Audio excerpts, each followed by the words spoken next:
ব্যক্তির নাম শেখ শাহজাহান। তো সেই শেখ শাহজাহান যাকে নিয়ে এক টানা এতদিন ধরে প্রশ্ন করে গেছি, যার বিরুদ্ধে ওঠা সমস্ত অভিযোগগুলো নির্দ্বিধায় নির্ভীকভাবে তুলে ধরেছি আপনাদের সামনে।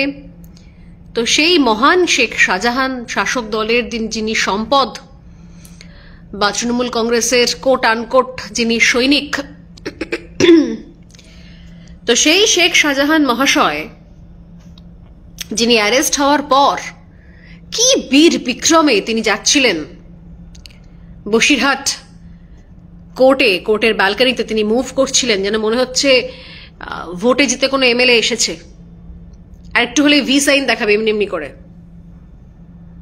এবং বীর দর্পে একদম কাঁধ ঝাঁকিয়ে হাত নাড়িয়ে গটগট করে হেঁটে চলে গিয়েছিল সেই শেখ শাহজাহান, যার পেছনে পেছনে পুলিশ অফিসার আধিকারিকরা, যারা সমস্ত পরীক্ষা দিয়ে চাকরি পেয়ে ট্রেনিং নিয়ে পুলিশ অফিসার হয়েছেন, তারা মাথা নিচু করে হাঁটছিলেন গটগট করে।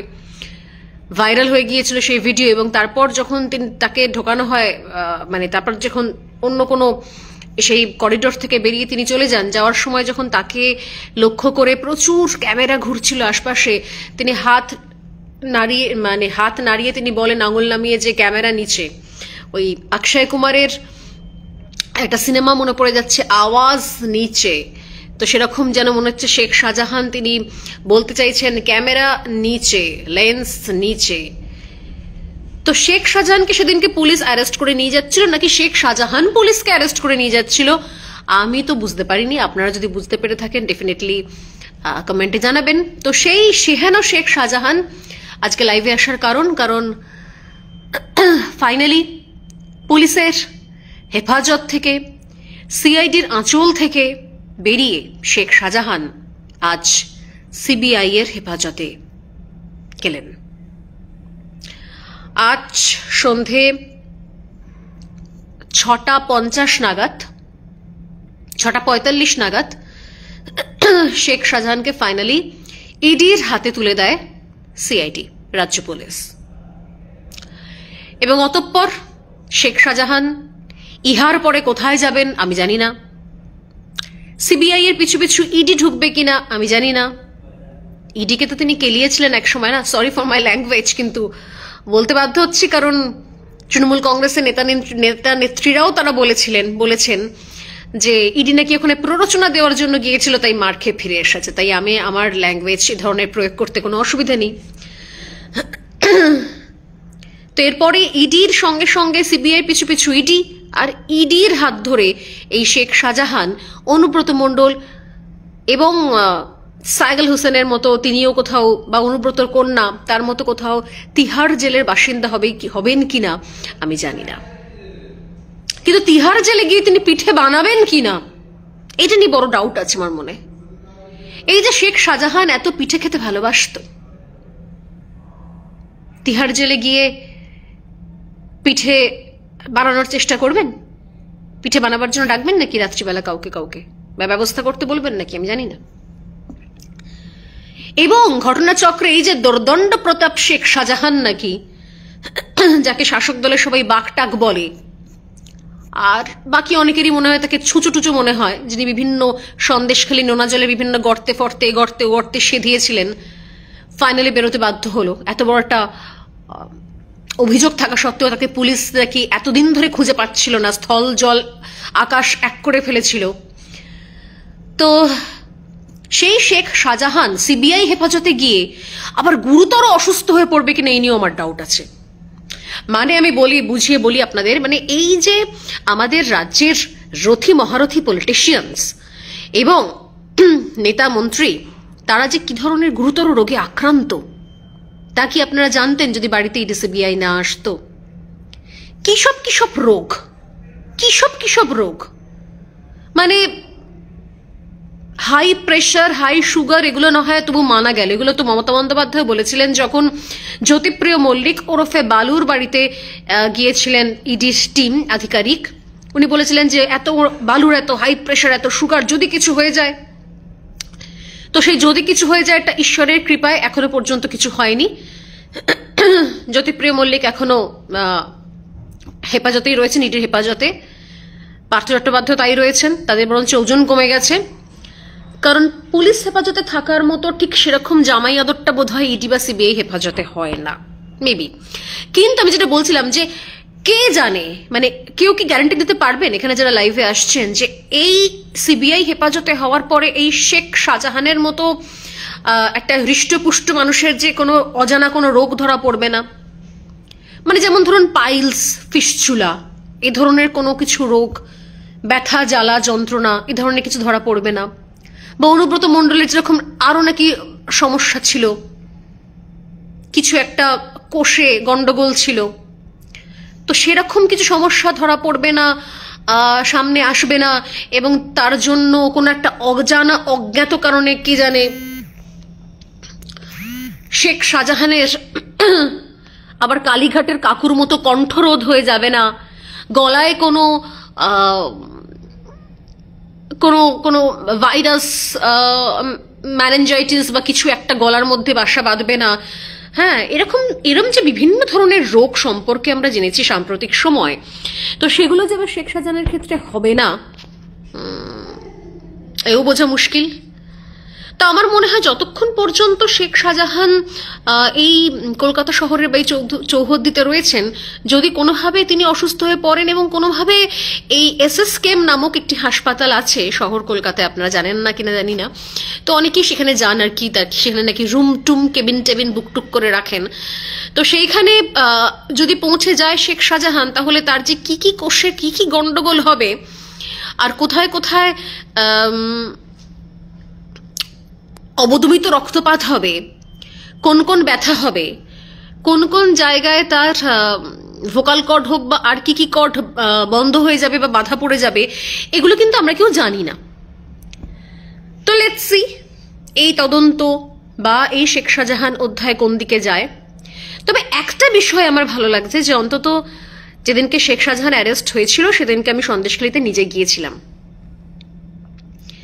তো সেদিনকে সন্দেশখালীর মায়েরা, দিদিরা, বোনেরা তারা খুব চিন্তিত ছিলেন যে দিদি শেখ শাহজাহান অ্যারেস্ট হলো, পুলিশ তাকে কোমরে দড়ি পরায়নি, হাতে হাত করা পরায়নি। এমন নয় যে আমি পুলিশের কোমরে দড়ি বা হাতে হাত করাকে খুব পার্সোনালি ব্যক্তিগতভাবে সমর্থন করি, কারণ আমার মনে হয় প্রত্যেক আসামিরই কিছু একটা সম্মান রয়েছে, সেটা অন্য ব্যাপার, সেটা একদম আলাদা বিষয়।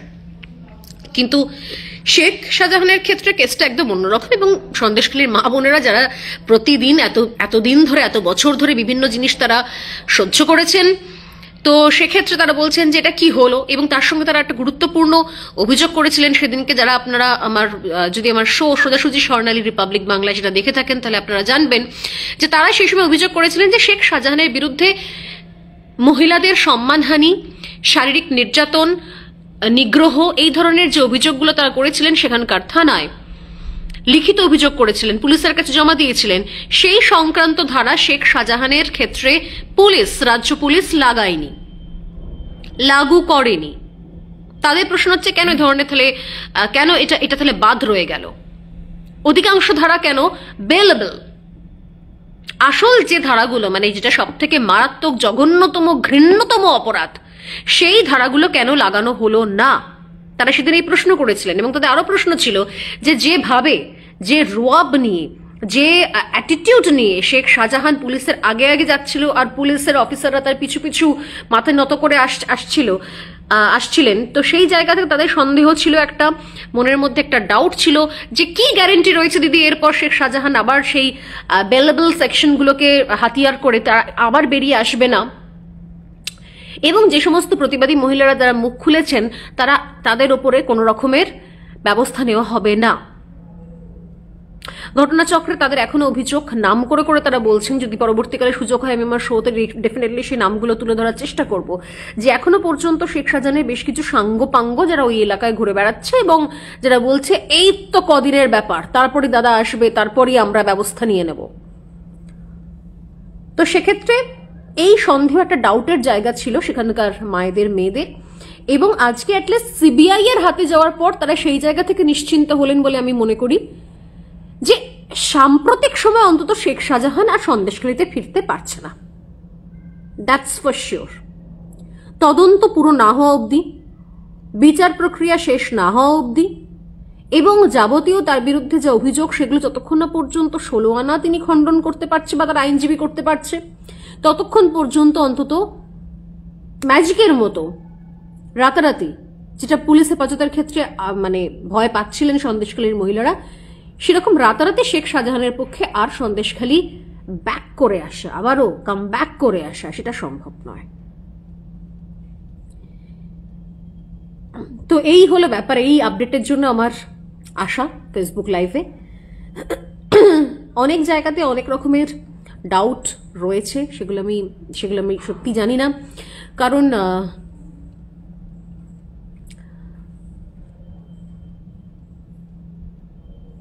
সত্যি তদন্ত কোন দিকে যায়। এবং ঘটনাচক্রে আমরা এই যে রাজ্যের নেতা মন্ত্রীদের এত বিভিন্ন রকমের অসুখ, বিভিন্ন রকমের রোগভোগ, এগুলো যে ছিল, এটা তো সত্যি সত্যি সিবিআই বা ইডি না এলে আমরা জানতে পারতাম না। আনফর্চুনেটলি এখনো পর্যন্ত কেউ কেউ এটাকে আপ্রাণ মরিয়া চেষ্টা করে যাচ্ছেন এটার সঙ্গে এখনো পর্যন্ত ফাইট করার। যেরকম আমি শুনলাম যে রাজ্যের পুরমন্ত্রী ফিরহাদ হাকিম তিনি বলেছেন যে সিবিআই এর এই আশাটা বা সিবিআই এর শেখ শাহজাহানকে হেফাজতে নেওয়াটা তিনি কোনোভাবেই সমর্থন করছেন না। তার মনে হচ্ছে এটা সর্বৈব অন্যায়, কারণ পুলিশ যখন তদন্ত করছে, পুলিশে তো খুঁজে বার করেছে শেখ শাহজাহানকে, তাহলে পুলিশকেই সময় দেওয়া উচিত ছিল। কিন্তু পুলিশ যদি সত্যি সত্যি এত ভালো তদন্ত করতে পারতো, তাহলে আজকে রাজ্যে এত চালচোর, ডালচোর, চাকরিচোর, চকচোর, ডাস্টার চোর, ছাদ চোর, মাটি চোর, জলচোর, এত রকমের চোরকে কি খুঁজে পাওয়া যেত? চুরি এবং চোর কপ্রকারের, সেই নিয়ে কি আমাদের আলোচনা করতে হতো? নিশ্চয়ই নয়। তো সেক্ষেত্রে এই শেখ শাহজাহানের সিবিআই হেফাজত নিয়ে যতই শাসক দল কোমর বেঁধে ময়দানে নামুক না কেন, আপাতত তার সন্দেশখালীতে ফেরার রাস্তা আর থাকছে না। এখন দেখার যে সিবিআই জেরার মুখে বা সিবিআই এর পিছু পিছু যদি ইডি আসে, কারণ যে ধরনের ফান্ড ট্রানজাকশনের কথা অভিযোগগুলো সামনে আসছে, সেক্ষেত্রে সিবিআই পিছু পিছু যদি ইডি আসে, তাহলে কোন কোন সত্যি সামনে আসে এবং সেক্ষেত্রেও আড়ালে আবডালে নেপথ্যে ওই বাহুবলীর মতো পেছনে কোন বড় ছায়াটা দেখতে পাওয়া যায়, সেক্ষেত্রেও সেই কমন নাম কিছু খুঁজে পাওয়া যায় কিনা, সেদিকে ডেফিনেটলি আমরা নজর রাখবো। তো আমরা এই নিয়ে ডিবেট শো চালিয়ে যাব।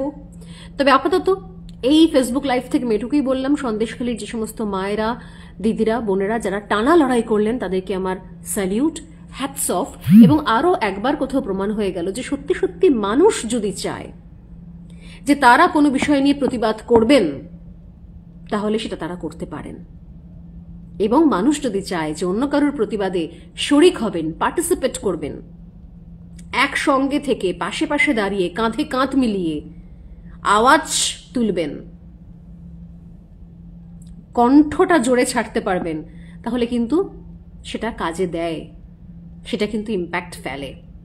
আজকে নরেন্দ্র মোদী সফরে এসে, বঙ্গ সফরে এসে কিন্তু সন্দেশখালীর প্রতিবাদীদের সঙ্গে আলাদা করে মিটিং করেছেন, বৈঠক করেছেন। যদিও আজকে দিনভর সন্দেশখালী থেকে যে কটা নৌকা নদী পার হওয়ার চেষ্টা করেছে বা যারা যারা আসার চেষ্টা করেছেন, প্রত্যেককে বিভিন্ন সময় বিভিন্ন রকমভাবে বাধা দেওয়া হয়েছে বলে অভিযোগ এসছে আমাদের কাছে। আমরা সেই অভিযোগটা তুলে ধরেছি। কিন্তু আমি আবারও বলি, দেখুন, সব সময় সব ক্ষেত্রে যদি দুর্নীতি জিতে যায়, তাহলে আর ন্যায়, নীতি, সততার কি দাম থাকে? তো অনেক কিছু এখানে অনেক দেরিতে শুরু হয়েছে, অনেক কিছু এখানে অনেক অনেক ঘুর পথে, ভুল পথে, অনেক দুর্নীতির পথে হয়েছে। বাট ফাইনালি আমি তো অন্তত ব্যক্তিগতভাবে স্বর্ণালী সরকার এটুকুই আশার আলো দেখছি যে এখনো সমস্ত সাহসগুলো মরে যায়নি, এখনো সমস্ত আশা ধুয়ে মুছে সাফ হয়ে যায়নি, এখনো আলোর দিশা দেখতে পাওয়া যাচ্ছে। এবং মানুষ যদি মনে করে তারা প্রতিবাদ করবে, মানুষ যদি মনে করেন যে তারা কোনো বিষয় নিয়ে প্রতিরোধ গড়ে তুলবেন, তাহলে কিন্তু সেটার কিন্তু প্রভাব পড়ে, অন্তত রাজনীতির ময়দানে পড়লো। বাকি ভোট বাক্সে কোনো প্রভাব পড়ে কিনা ডেফিনেটলি দেখব। এবং অবশ্যই শেখ শাহজাহান এর পরবর্তীতে তার বিরুদ্ধে কি কি অভিযোগ আসছে, কারণ আমরা দেখেছিলাম, আপনাদের মনে আছে যে পার্থ চট্টোপাধ্যায় হোক বা অনুব্রত মণ্ডল হোক বা জ্যোতিপ্রিয় মল্লিক হোক, প্রত্যেকেরই কিন্তু যখন কেন্দ্রীয় তদন্তকারী সংস্থার হাতে তারা পৌঁছে গিয়েছেন, তখন কিন্তু একের পর এক নতুন নতুন তথ্য সামনে এসেছিল। আপনাদের মনে আছে নিশ্চয়ই অনুব্রত মণ্ডলের কি পরিমাণ জমি জায়গা, রাইস মিল, এই মিল, গাড়ি, কত কিছু সামনে এসেছিল। প্রত্যেকের ক্ষেত্রে। তো সেক্ষেত্রে শেখ শাহজাহান আসলে কোন কোন ব্র্যাকেট চালিয়েছে, আসলে কোন কোন অপরাধের সঙ্গে যুক্ত, এবং তার পেছনে সক্রিয় হোক, প্রত্যক্ষ হোক, পরোক্ষ হোক, কার হাত রয়েছে, কার আশীর্বাদ রয়েছে, সেটা আশা করি স্পষ্ট হবে। আশা করি আমরা, কারণ দেশের আইন ব্যবস্থার উপর অন্তত আমার ভরসা আছে। Thank you so much. Sheikh Shahjahan এবার তিহারে গিয়ে পিঠে খাবেন কিনা, যে পিঠে খাওয়ার একটা অদ্ভুত নোংরা ঘৃণ্য একটা পরিসর তিনি তৈরি করেছিলেন সন্দেশখালিতে, যেটার পর্দাফাশ করেছেন সেখানকার মায়েরা বোনেরা। এবার কোথায় তার শেষ ঠিকানা হয় সেদিকে নজর রাখবো আমরা। Thank you so much. এইটা বলার জন্য, শেখ শাহজাহানের আপডেটটা দেওয়ার জন্য লাইভে এসেছিলাম, কারণ ডে 1 থেকে আমি যখনই শেখ শাহজাহান প্রসঙ্গে কথা বলেছি, মুখ খুলেছি, প্রচুর মানুষ সোশ্যাল মিডিয়া আমার সঙ্গে যারা কানেক্টেড তারা কথা শুনেছেন, তারা তাদের প্রতিক্রিয়া দিয়েছেন, প্রচুর মানুষ কানেক্টেড হয়েছেন, প্রচুর মানুষ শেয়ার করেছেন এবং ছড়িয়ে দিয়েছেন যে সন্দেশখালিতে কি মধ্যযুগীয় বর্বরতা চলছে। আপনাদের প্রত্যেককে, যারা আমার ফেসবুক লাইভে রয়েছেন, যাদের কাছে আমার ভিডিও পৌঁছেছে, যারা শেয়ার করেছেন, যারা এই নিয়ে মতামত জানিয়েছেন, কমেন্টস করেছেন, তাদের প্রত্যেককে আমার তরফ থেকে ধন্যবাদ আর সেলিউট। আপনি হয়তো ভাবছেন যে আপনি তো সাধারণ একজন মানুষ যিনি ফেসবুক করেন, কিন্তু বিশ্বাস করুন আপনি সাধারণ নন। আপনার করা কমেন্ট, আপনার শেয়ার করা ভিডিও আপনার মাধ্যমে আরো বেশি মানুষের কাছে পৌঁছেছে, আরো বেশি মানুষের কাছে পৌঁছেছে বলে আজ সন্দেশখালি একটা ন্যাশনাল ইস্যু হয়ে দাঁড়িয়েছে। তাই প্রত্যেককে অজস্র ধন্যবাদ। যারা ভাবেন যে শুধুমাত্র প্রতিবাদ করলে রাস্তাতেই নামতে হয়, আপনারা কোথাও, অন্তত আমার সোশ্যাল মিডিয়ায় যারা আমার ভিডিও দেখেন, আমার ভিডিওতে কমেন্ট করেন, আমার ভিডিও শেয়ার করেন, তাদেরকে আমি বলি, বাড়িতে বসে সোশ্যাল মিডিয়ার মাধ্যমে আপনারা যে বিপ্লবটা ঘটিয়েছেন তার জন্য স্বর্ণালী আন্তরিকভাবে আপনাদেরকে ধন্যবাদ বলছে এবং স্যালিউট জানাচ্ছে। Thank you so much. ভালো থাকবেন প্রত্যেকে।